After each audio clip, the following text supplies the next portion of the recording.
Հարցս ուղղում է Նիկոլ Փաշինյանին կամ Արադ Միրզոյանին, ով ցանկանա։ Հունվարի 14-ին Վաշինգտոնում ստորագրված TRIP իրականացման շրջանակը ոչ Հայաստանի, ոչ ԱՄՆ-ի համար իրավական հանձնառություններ կամ պարտավորություններ չի պարունակում եւ հետեւաբար չի պարտադիր կատարման բնույթ չունի, վաղը կարող է չեղարկվել, կարող է ամբողջովին փոխվել,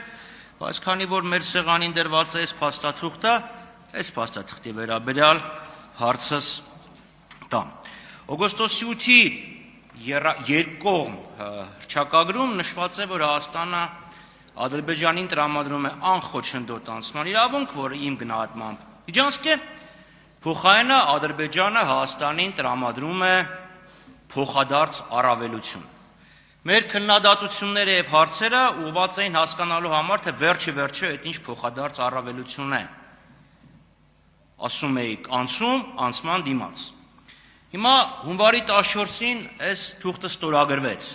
որտեղ TRIP իրականացման շրջանակը մի քիչ ավելի հստակեցվում է։ Բայց որևէ հստակեցում չկա, թե վերջը Հայաստանի քաղաքացիները Ադրբեջանի տարածքով ինչ պայմաններով ենք օգտվելու։ Արդյոք տեղյակ եք, Ադրբեջանի եւ Միացյալ Նահանգների միջև համանման փաստաթուղթ ստորագրվելու է թե չէ, եւ արդյոք տրամաբանական չէր, որ Վաշինգտոնում էլի 3 նախարար հանդիպեին եւ միաժամանակ այս հարցը լուծում ստանար։ Երկրորդ հարցը էլի այս տրամաբանության մեջ է։ Արդյոք Հայաստանի Հանրապետության քաղաքացիները կարող են Հայաստանում անցնող երկաթգծից օգտվել։ Դիցուկ որևէ մեկը Սյունիքի արևելքից նստի գնացք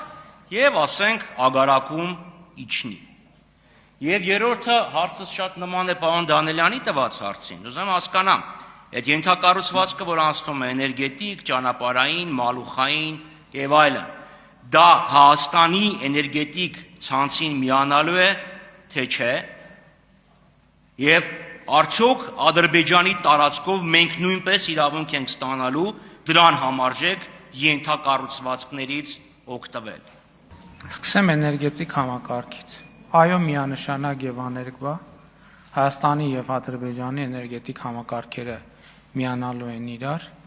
եւ փոխադարձաբար նույն պայմաններով օգտվելու են եւ արտահանման եւ ներմուծման հնարավոր պայմաններից։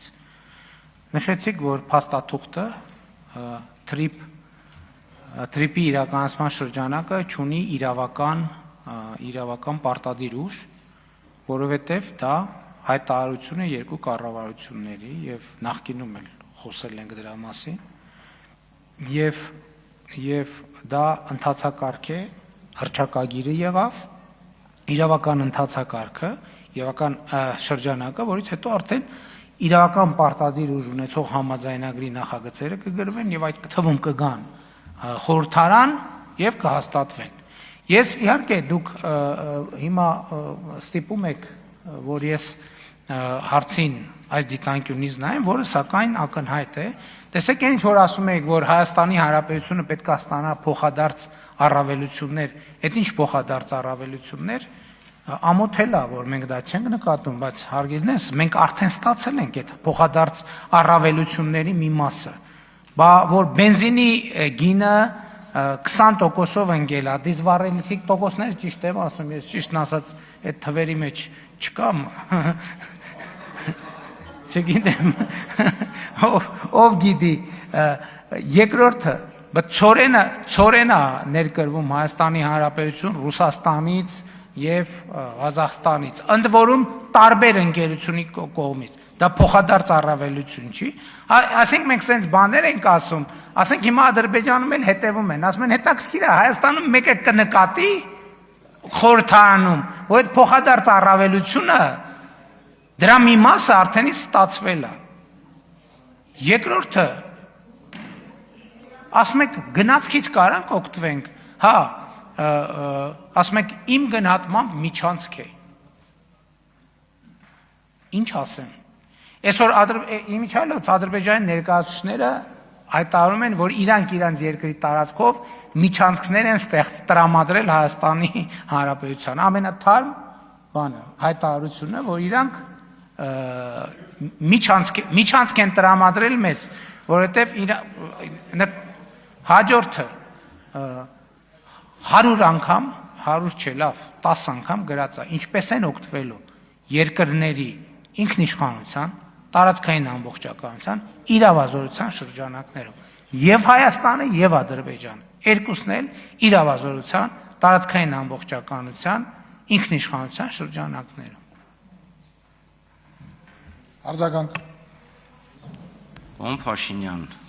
ես փորձեմ հասկանամ իմ հարցեր, ձեր պատասխաններ։ Հիմա իմ սուբյեկտիվ ընկալումը ձեր սուբյեկտիվ ընկալման հետ կարող է չհամընկնի։ Դրա մասին չի խոսք, ես կոնկրետ ասում եմ հարցս։ Ադրբեջանի հետ ամերիկացիները նման թուղթ ստորագրելու են թե չէ, եւ ինչի դա չի արվել միաժամանակ, որը խելամիտ է, եւ այդ թղթով ձեր հարցերի պատասխանները, իմ հարցերի պատասխանները կտրվեն, որտեղ դուք իմ հարցին որևէ պատասխան չտվեցիք։ Փոխարենը տվեցիք մի այլ հարցի պատասխան եւ այլ դիտակետի, որ մենք ասում ենք, որ դուք դեռևս 2001 թվականի մարտին, եթե չեմ սխալվում, մի հոդված էիք գրել, որտեղ ասել էիք, որ միջանցք չտրամադրելը հայ չուզողության հետևանք է։ Տրամադրենք միջանցք, դա պետքա Թուրքիային եւ ամերիկացիներին, փոխարենը ստանանք փող։ Հիմա մենք տրամադրում ենք միջանցք, դուք կարող եք դրա հետ չհամաձայնվեք, փոխարենը ադրբեջանցիները մեզ անցում չեն տրամադրում, փոխարենը ասում են մեր տարածքով Վրաստանի միջով եկեք մտեք Հայաստան։ Ես ձեզ կոնկրետ հարց եմ տալիս։ Ադրբեջանի տարածքով մենք, Ադրբեջանի, խնդրեմ չխանգարել, պարոն Սուքերց։ Մենք հատելու ենք, երբ ենք հատելու Ադրբեջանի սահմանը մեր գնացքով, որոնք են լինելու այդ հատման եւ անցման պայմանները, արդյոք ընտեղ է լինելու front office, back office, արդյոք 26%-ն լինելու Ադրբեջանի սեփականությունը, 74-ը Ամերիկայի, ուզեմ հասկանամ, այդ անցումը ոչ թե փոխադարձ առավելություն, բենզին ավելի էժան կամ ցորեն ավելի վատ կարգի, այլ մենք վերջը ինչ պայմաններով երբ ենք մտնելու Ադրբեջան, առանց ադրբեջանցիների հետ առերեսվելու եւ հասնելու ինչ որ մի կետ։ Ասեմ, կոնկրետ ժամանակ ասեմ, դա տեղի ունենալու են ժամանակ, երբ որ երկաթգիծը պատրաստ լինեն, երկաթգիծը, որ ձեր խմբակցության ղեկավարը եւ ձեր քաղաքական առաջնորդը իրար հետ քանդե ծախել են, այդ երկաթգիծը, երբ որ պատրաստվի, երբ որ պատրաստ լինի, այսինքն հիմա հասկանում եք, մենք չենք կարող ուսով գնացք տանենք։ Գնացքը գնում է երկաթուղով։ Հիմա ինչի՞ է գալիս Վրաստանի տարածքով, որովհետև Հայաստանին, Ադրբեջանին կապող երկաթուղի չկա, հասկանում եք, չկա, նետու։ Երկրորդը, ինչի՞ է օգոստոսի 8-ի հռչակագրի, եթե չեմ սխալվում, 4-րդ կետում գրած է, Հայաստանը եւ Միացյալ Նահանգները կբանկանեն, կհաստատեն թրիփ նախագծի իրականացման շրջանակը, այսինքն 4-րդ կետում է, թե 3-րդ կետում է, տենց գրած է, դա այդ կետի իրականացումն է, եւ չեմ հասկանում, շատ լավ, դե ինչ եք հանգստանում, ուրեմն ոչ մի խնդիր չկա, ամեն ինչ ոնց կա, ոնց որ նենց է, ուրեմն քննարկելու բան չկա, երբ որ կլինի իրավական ուժ ունեցող թուղթ, այն ժամանակ կքննարկենք, շնորհակալություն։